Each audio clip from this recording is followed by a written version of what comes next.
Hello and good morning. Today I'm going to talk about ways to avoid overspending the money.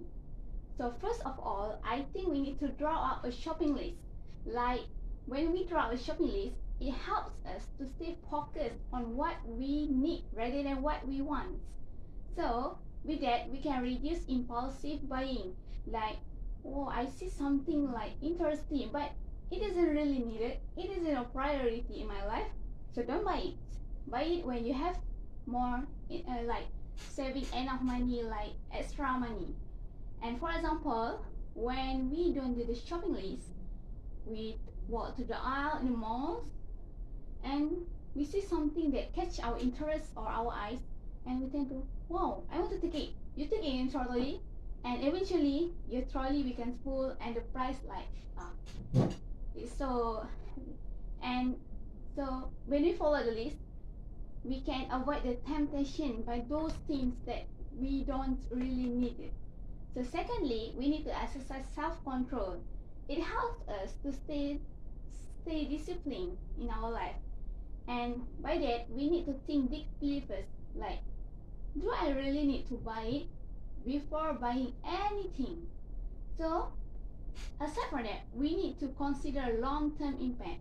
Like when you buy that thing, is it, can I use it in the future? Or can I not? Can it last long? Or just one-time use? And for example, when I went to the mall, I see a handphone. I want to buy it. But before that, I think first, is it really worth it? My phone is functioning just fine. It's really fine. Do I really need to buy it? No, not needed. So went out the store. That's all from me. So, my point is to reduce the frequency of shopping. Frequent shopping can actually lead up to impulsive buying. So, students should actually plan their shopping trips. Like, they should actually focus on their essentials first and avoid unnecessary purchasing. For example, students should shop once a week with a detailed list of what they actually need and what they actually want. Like, don't just think once and just buy that. So, by this, they could actually avoid impulse buying and save tons of money. Next, I think that students should only bring the amount of money that they need. It's like, for example, they could, if the student plans to eat lunch for RM20, they should only bring RM20 with them when they go out. That's because they could avoid overspending when they don't have enough money, because they know that they are going to use that RM20 for their lunch, which is their need. So they're not going to overspend and buy things that are not necessarily important for them. So I think that they should stick to their budget and just bring how much money that you need when you go out with your friends or even your family. So that's all. So this is part one. Hello and good morning. Today we're going to talk about how youth can spend their money wisely. First of all, we can buy items during sales instead of buying it during the normal time at the normal price. So it gives us more value for money. So for example, we can find the discounts, when we buy something like extra the free gifts and something like that. For example, in certain mall, there's like a clearance sale, a seasonal sale when it comes to an event or something like that. So in order to do that, we need to do a research on the sale. We need to search out on our phone, like, oh, this mall has a sale next week. This mall has a sale like that, and so on. So, but most importantly, we must remember to not get scammed by those sellers that say it's a discount while it is normal price. Actually, they just put at the discount like 70% discount while it's actually the normal price. So To do this thing that costs this, it is important for us to do a wish list first. We list out the things we want to buy. Like for me, I want to buy a laptop, for example.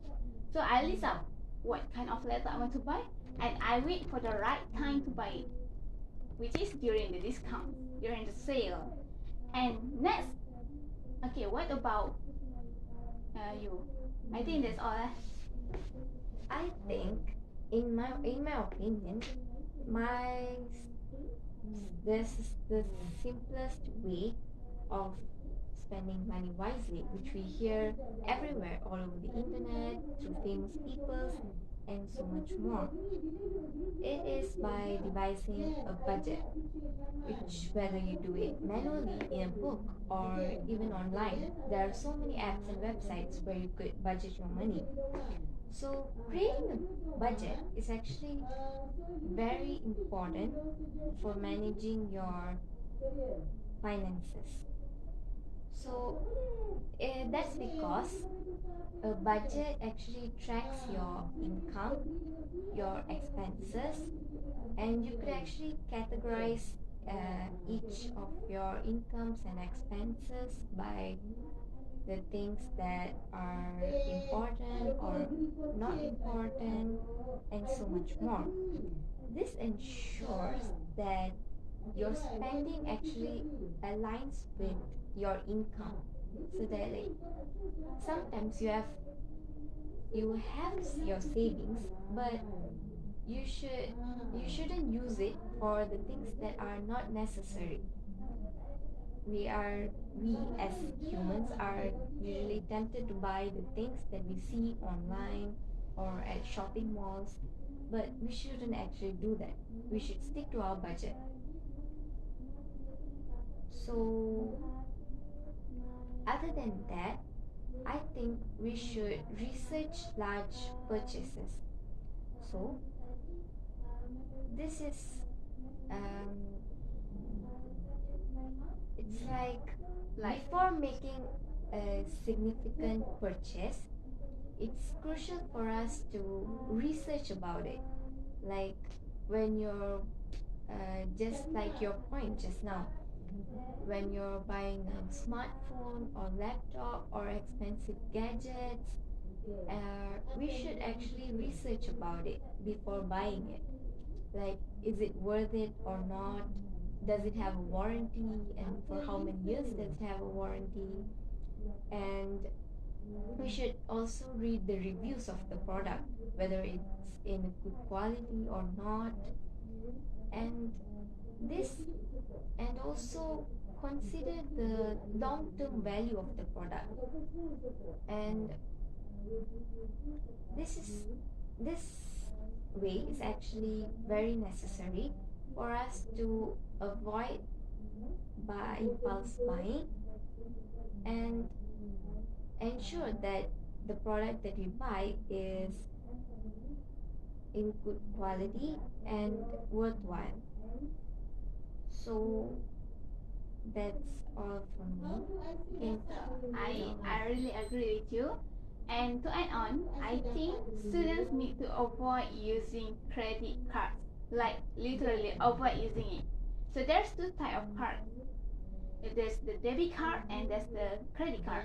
So debit card is okay, but credit card is a bit no. So we when you use credit card, it's like a debt to the bank. So we don't use our own money. We use the bank's money. So we can lead to overspending. Like you actually can afford only 100 ringgit, but when you use credit card, you use up until 1000 ringgit. So aside from that, credit card has really high interest rate. Like when you late in buying it, they give interest like 5%, 6%. Even though it seems like a small percent, it's still a big thing. Like imagine if you borrow 100 ringgit from the bank and you need to give interest 10%, that's 100 ringgit. You notice it? Even though it's small amount, it's still. And by using credit cards, we can easily went in depth. Yes, first of all, like we borrow a little bit, and more until reach the amount where we can't afford all in our lifetime. For example, so we went to a store. We buy something pricey, but we don't have money to buy it. We borrow it from the bank, but we don't realize the after effects of borrowing from the bank. So, so for the solution of this, use the second card. Yeah, yes, which is debit cards. So when debit cards, you make a limit on how much you can spend in 1 week, 1 day, or a month. Like, okay, in a week we just need to spend 200 ringgit. So we put the limit in those. Yeah, there's the technology right now going out. So or just for my advice, just don't use credit cards. It's a big no. I think. What do you think about it? Yes, I totally agree with you because especially youths don't feel the pressure of spending their money when they use a credit card because they couldn't see that their money is flowing out of their account. So they're not gonna feel the pressure and they're gonna just continue overspending. So that's all for me. I think it's enough. I think it's enough for us. Okay, That's all from us. this is part two. Part 2.